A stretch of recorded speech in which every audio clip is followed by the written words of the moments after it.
Assalamualaikum warahmatullahi wabarakatuh. Semoga siapapun yang sedang menonton video ini diberi kesehatan, ketenangan hati, dan hari yang cukup ramah untuk dijalani. Terima kasih sudah meluangkan waktu untuk mampir ke channel ini. Biasa, jika cerita-cerita di sini menemani langkah Anda, jangan lupa tekan tombol like, tinggalkan komentar, dan subscribe agar kami bisa terus berbagi kisah-kisah kehidupan yang mungkin terasa dekat, atau justru pernah kita abaikan. Cerita kali ini tidak langsung tentang kemarahan, tidak juga tentang kekuasaan. Ia bermula dari hal-hal kecil yang sering luput kita perhatikan. Lantai yang selalu bersih, sudut ruangan yang tak pernah kita tanya siapa yang merawatnya, dan orang-orang yang hadir setiap hari tanpa benar-benar dianggap ada. Di sebuah bank besar yang berdiri megah, dengan lampu kristal dan lantai mengilap, ada seorang ibu tua yang hampir selalu datang lebih pagi dari siapapun. Ia bukan pegawai tetap, namanya jarang dipanggil. Keberadaannya sering dianggap bagian dari gedung itu sendiri. Ada, tapi tak penting. Tak ada yang menyangka, pagi itu bukan sekadar hari biasa, dan ibu itu bukan sekadar pembersih lantai. Setiap pagi, ketika matahari belum sepenuhnya naik, dan gedung-gedung tinggi masih memantulkan warna jingga pucat, pintu samping bank itu sudah terbuka perlahan, bukan oleh manajer, bukan pula oleh pegawai berseragam rapi, melainkan oleh seorang ibu tua dengan langkah pelan, namun pasti.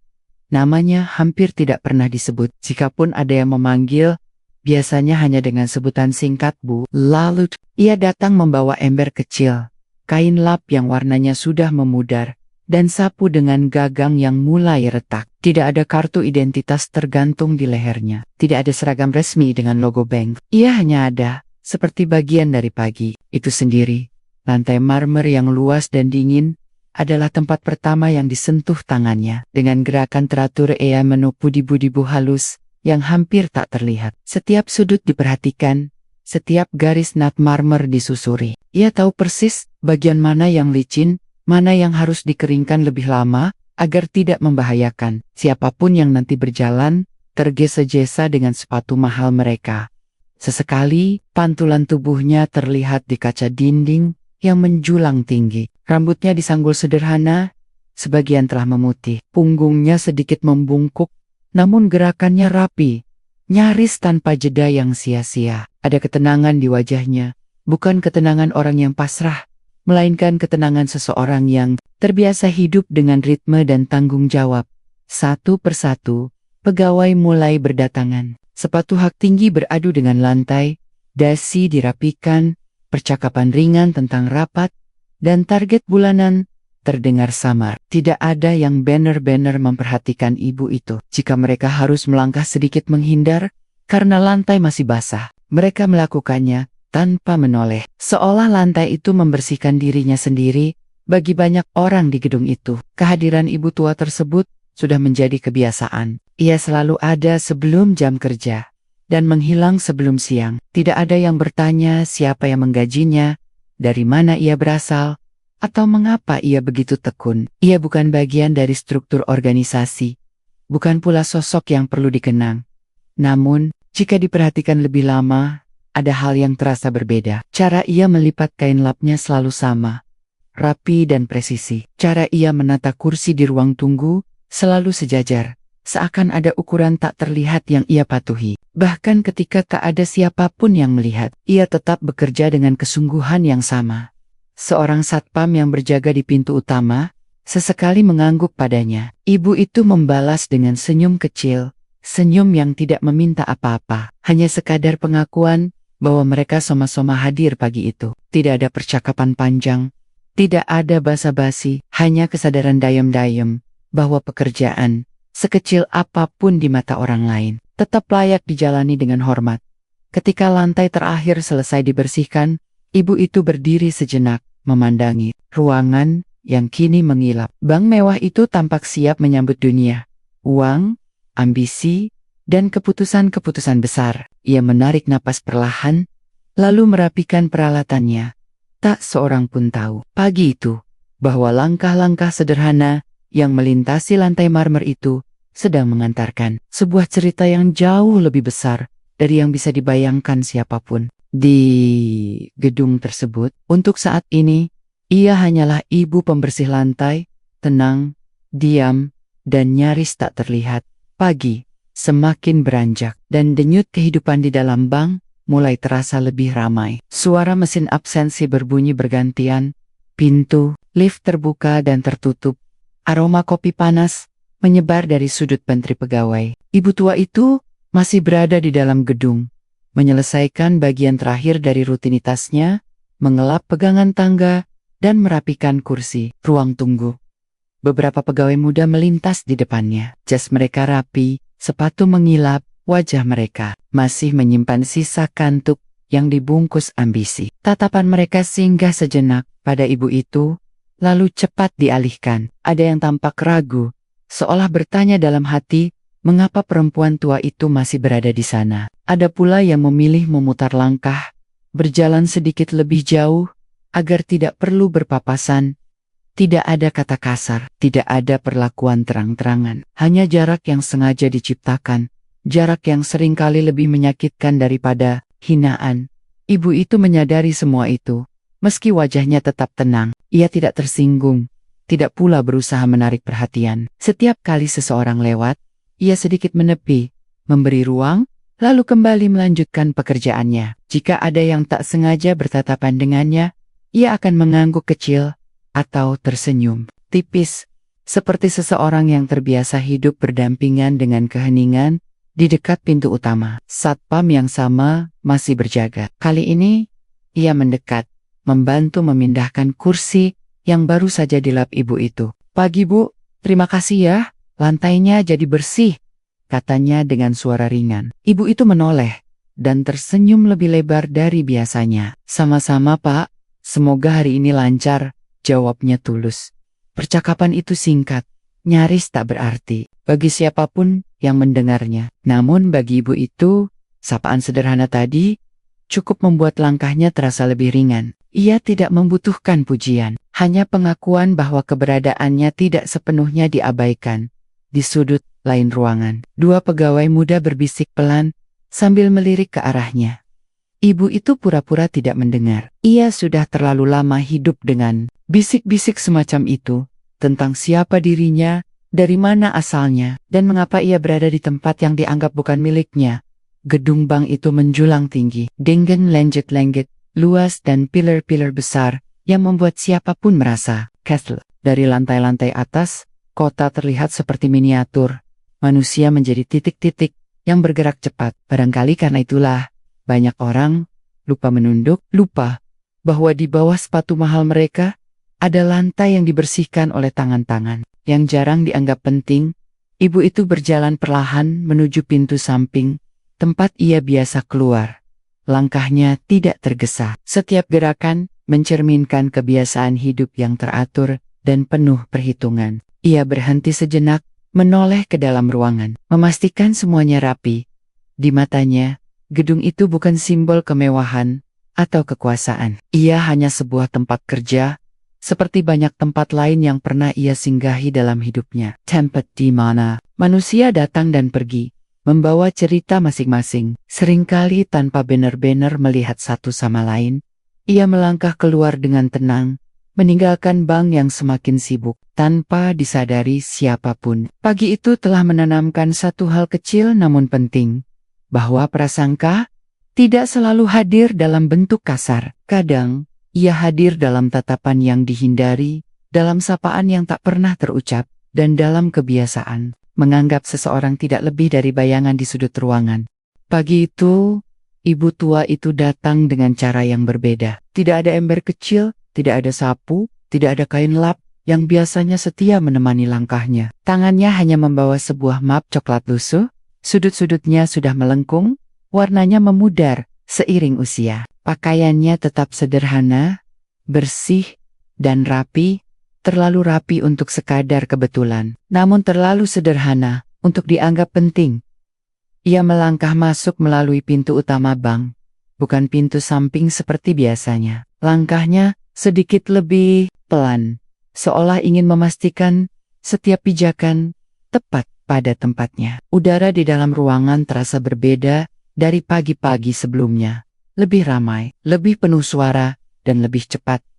Ibu itu berhenti di depan meja resepsionis. Seorang pegawai muda mengangkat wajahnya, menatap ibu itu dari ujung kepala hingga kaki. Alisnya sedikit berkerut, bukan karena tidak sopan, melainkan karena bingung.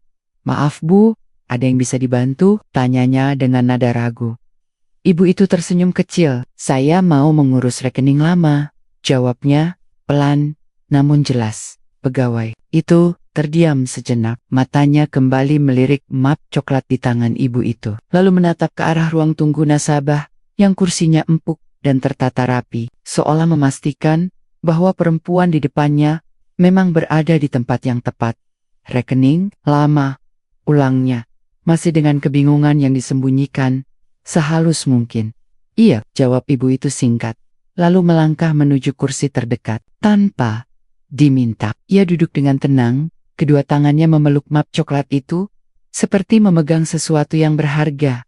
Bukan karena nilainya, tapi karena maknanya. Beberapa pasang mata mulai memperhatikannya. Seorang nasabah pria dengan jas mahal berhenti mengetuk layar ponselnya sejenak. Seorang perempuan di seberang ruangan melirik, lalu kembali pada majalah di pangkuannya. Tidak ada yang berbicara, namun kehadiran ibu itu terasa ganjil di antara sepatu mengilap dan tas bermerek. Pegawai resepsionis itu berdiri ragu. Ia mengetik sesuatu di komputernya, lalu menoleh lagi. Tidak ada prosedur jelas untuk situasi semacam ini. Ibu itu tidak marah, tidak gelisah. Ia hanya duduk, menunggu, dengan kesabaran yang tampak terlatih. Sesekali, ibu itu memperhatikan sekeliling. Ruang tunggu itu masih sama seperti yang ia rapikan setiap pagi. Kursi-kursi tersusun rapi, lantainya bersih, aromanya netral. Ia smart, seolah melihat hasil kerjanya sendiri dari sudut pandang yang berbeda. Seorang pegawai lain lewat dan berbisik pelan kepada resepsionis. Keduanya kembali melirik ke arah ibu itu. Tidak ada nada curiga, hanya kebingungan kecil yang perlahan tumbuh. "Bu, nanti kami panggil ya," kata resepsionis akhirnya. Ibu itu mengangguk.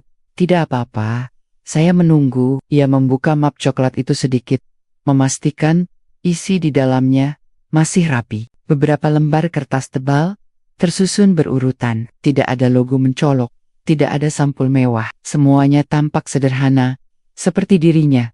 Waktu berjalan pelan. Di luar, mobil-mobil mewah terus berdatangan. Di dalam, aktivitas bank berlangsung. Seperti biasa, tak seorang pun menyadari bahwa hari itu bukan hari biasa bagi ibu tua itu.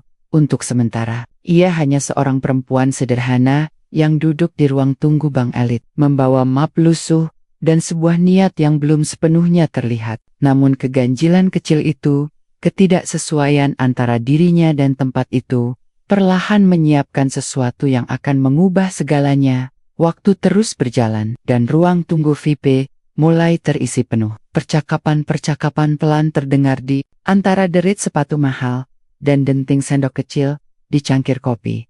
Ibu tua itu masih duduk di tempat yang sama, punggungnya tegak, tangannya memeluk map coklat lusuh di pangkuan. Ia tidak gelisah, tidak pula terlihat terburu-buru. Namun, tidak semua orang bisa mengabaikan keberadaannya. Dari balik pintu kaca ruangan dalam, seorang pria paruh baya keluar dengan langkah tegas. Jasnya rapi, rambutnya disisir sempurna, dan wajahnya membawa ekspresi yang terbiasa memerintah. Dialah salah satu pejabat penting bank, orang yang terbiasa mengatur, menilai, dan menjaga citra institusi yang ia banggakan. Tatapan pria itu menyapu ruangan, berhenti tepat pada sosok ibu tua yang duduk di antara para nasabah elit. Alisnya mengernyit, ada sesuatu yang menurutnya tidak pada tempatnya. Ia melangkah mendekat, suaranya rendah, namun dingin. "Ibu," katanya singkat. Ibu itu mengangkat wajahnya perlahan. Tatapan mereka bertemu. "Iya Pak," jawabnya sopan. Pria itu menahan napas sejenak, lalu berkata dengan nada yang sengaja dibuat formal. "Ruang ini khusus untuk nasabah tertentu. Kalau ibu tidak memiliki keperluan penting, mohon menunggu di luar." Beberapa kepala menoleh. Percakapan di ruangan itu meredup. Suasana yang tadinya tenang berubah canggung. Ada rasa penasaran yang menggantung, bercampur dengan keinginan sebagian orang untuk tidak terlibat. Ibu itu tidak langsung menjawab. Ia hanya menatap pria itu sejenak, lalu menurunkan pandangannya. Tangannya merapikan map coklat di pangkuannya, seolah menenangkan diri sendiri. "Saya punya keperluan, Pak," ucapnya pelan. "Hanya sebentar." Nada suaranya tidak menantang, tidak pula memohon. Ia terdengar seperti seseorang yang yakin pada apa yang ia lakukan. Pejabat bank itu menghela napas pendek. Jelas tidak menyukai jawaban tersebut. "Keperluan seperti apa?" tanyanya. Kali ini lebih tajam. "Kalau administrasi biasa, ada loket lain." Ibu itu menatapnya kembali. Di matanya tidak ada ketakutan, hanya keteguhan yang tenang. "Saya hanya ingin mengurus sesuatu yang sudah lama," katanya. Beberapa nasabah saling berpandangan. Ada yang merasa tidak nyaman, ada pula yang memperhatikan dengan rasa ingin tahu yang tak disembunyikan. Seorang pegawai resepsionis berdiri, kaku di belakang meja. Tidak tahu harus berkata apa. "Begini saja, Bu," ujar pejabat itu akhirnya. "Silakan tunggu di luar. Nanti kalau memang ada jadwal, kami hubungi." Ibu itu menggeleng pelan. "Maaf, Pak, saya menunggu di sini saja. Tidak akan lama."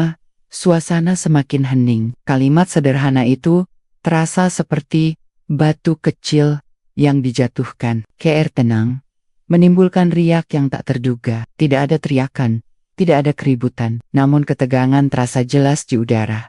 Pejabat bank itu menatap ibu tersebut lebih lama. Di benaknya, ini bukan soal antrean atau prosedur. Ini soal tentang bagaimana ruang VIP seharusnya terlihat bersih, eksklusif, dan sesuai standar yang selama ini ia jaga. Sementara itu, ibu tua itu tetap duduk di tempatnya. Posisinya tidak berubah, wajahnya tenang, napasnya teratur. Ia tahu sorot mata di sekelilingnya, tahu bisik-bisik yang mungkin akan muncul. Namun ia memilih bertahan, bukan karena keras kepala, melainkan karena ia merasa berhak berada di sana.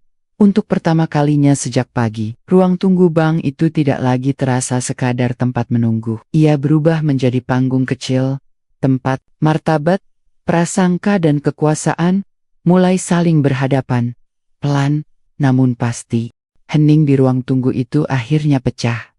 Bukan oleh suara keras, melainkan oleh nada dingin yang sengaja ditinggikan agar terdengar semua orang. Pejabat bank itu berdiri tegak di hadapan ibu tua tersebut. Wajahnya mengeras, sorot matanya berubah, dari sekadar tidak suka menjadi jengkel yang tak lagi disembunyikan. "Ibu harus paham tempat," ucapnya lantang. "Ini ruang Sri P, bukan ruang umum." Beberapa nasabah kini benar-benar memperhatikan. Ada yang pura-pura, sibuk dengan ponsel.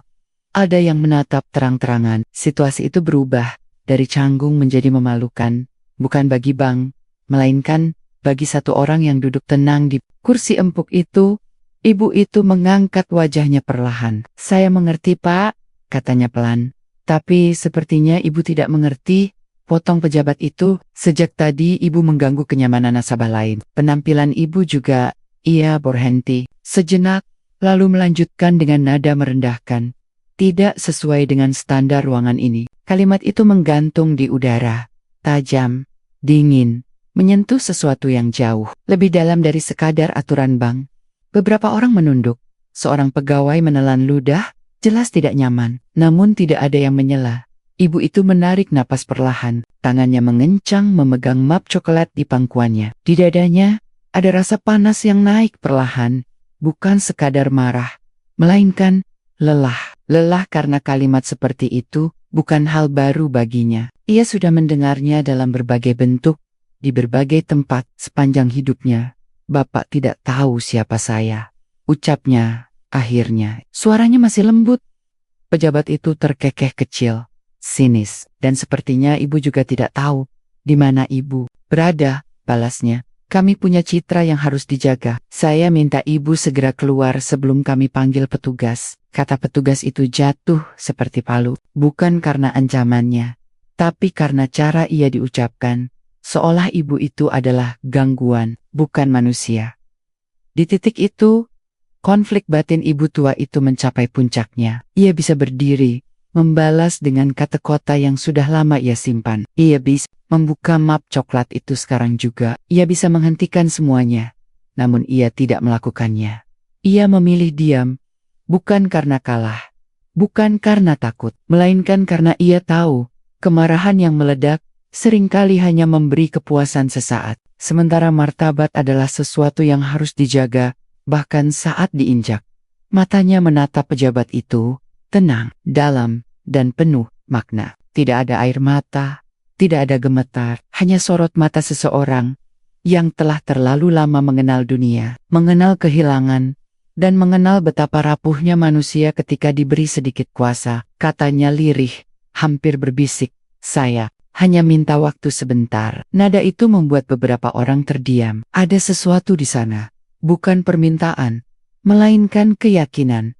Namun pejabat bank itu tidak menangkapnya. Ia hanya melihat seorang ibu tua yang, menurutnya, tidak tahu diri. "Tidak ada waktu lagi, Bu," katanya tegas. "Silakan keluar." Ibu itu menunduk sejenak, nafasnya teratur, meski dadanya terasa sesak di dalam dirinya. Bertarung tiga hal sekaligus. Kemarahan yang ingin keluar, kelelahan hidup yang menekan, dan martabat yang memintanya tetap duduk dengan kepala tegak. Ia memilih yang terakhir. Ia tetap duduk di ruang tunggu yang mewah itu, di hadapan orang-orang berjas mahal dan kursi empuk bernilai puluhan juta. Seorang ibu tua sedang mengajarkan satu hal yang tak tertulis di buku keuangan mana pun, bahwa harga diri tidak pernah ditentukan oleh tempat seseorang duduk, melainkan oleh caranya bertahan tanpa merendahkan orang lain. Dan untuk pertama kalinya sejak pagi, sebagian orang mulai bertanya dalam hati, siapa sebenarnya perempuan ini? Keheningan di ruang tunggu itu akhirnya pecah oleh gerakan pelan. Ibu tua itu membuka map coklat lusuh yang sejak tadi ia pegang erat. Tangannya bergerak hati-hati, seolah setiap lembar kertas di dalamnya bukan sekadar dokumen, melainkan bagian dari hidup yang panjang dan penuh keputusan. Ia berdiri, tidak tergesa, tidak dramatis. "Kalau begitu," ucapnya tenang, "saya serahkan ini saja, Pak." Ia melangkah mendekat ke meja layanan, meletakkan beberapa berkas di atas permukaan marmer yang mengilap. Surat-surat itu terlihat tebal, rapi, dan resmi. Jauh dari kesan sembarangan, ada kop notaris, stempel hukum, dan tanda tangan yang tidak main-main. Pejabat bank itu melirik sekilas, awalnya dengan ekspresi jengkel. Namun dalam hitungan detik, wajahnya berubah, alisnya berkerut, lalu matanya melebar sedikit. Ia mengambil satu dokumen, membacanya lebih saksama. Sementara itu, seorang pegawai senior yang sejak tadi memperhatikan dari kejauhan, ikut mendekat. Ia menyesuaikan kacamatanya, lalu ikut membaca. Nafasnya tertahan. "Ibu, ini," suaranya, tertahan di tenggorokan. Nama yang tertera di dokumen itu bukan nama sembarangan. Nama itu tercantum sebagai pemilik saham mayoritas salah satu perusahaan logistik nasional terbesar. Perusahaan yang jalur distribusinya menghubungkan pelabuhan, kawasan industri hingga proyek-proyek strategis negara. Nama yang selama ini hanya muncul di laporan tahunan dan rapat tertutup, dan nama itu milik ibu tua yang berdiri di hadapan mereka. Ruangan itu mendadak terasa lebih sempit. Beberapa pegawai saling bertukar pandang. Seorang nasabah yang tadinya cuek, kini memiringkan tubuhnya, berusaha menguping tanpa terlihat mencolok. Pegawai senior itu menelan ludah, tangannya sedikit gemetar saat membuka lembar berikutnya. "Ini trust keluarga," gumamnya. "Dan ini surat kuasa penuh." Ibu itu mengangguk kecil. Betul, pejabat bank itu kini benar-benar terdiam. Nada suaranya yang tadi keras menghilang. "Entah kemana." "Ibu, ini benar?" tanyanya. Kali ini jauh lebih pelan. "Sudah 30 tahun, jawab ibu itu. Dana itu dikelola bank ini." Pegawai senior melanjutkan membaca. Wajahnya semakin pucat. Ada riwayat akademik di halaman berikutnya. Nama universitas luar negeri, gelar profesor, catatan sebagai konsultan kebijakan publik di masa lalu. Bukan karier yang dibangun dengan sensasi, melainkan dengan kesunyian dan kepercayaan. "Profesor?" bisik seseorang. Ibu itu tersenyum tipis. "Dulu," katanya singkat, "sekarang saya sudah pensiun." Tidak ada kebanggaan berlebihan di nada suaranya, tidak pula keinginan untuk membalas hinaan dengan kesombongan. Ia hanya menyampaikan fakta, seperti seseorang yang sudah lama berdamai dengan pencapaiannya. Pejabat bank itu menarik napas panjang. Wajahnya memerah, bukan karena marah, melainkan karena sesuatu yang lebih sulit diterima. Malu. Seluruh penilaian yang ia buat sejak pagi runtuh dalam satu momen sunyi. Kenapa ibu tidak dari awal? Ucapnya. Terputus. Ibu itu menatapnya dengan lembut. Karena seharusnya tidak perlu, jawabnya pelan.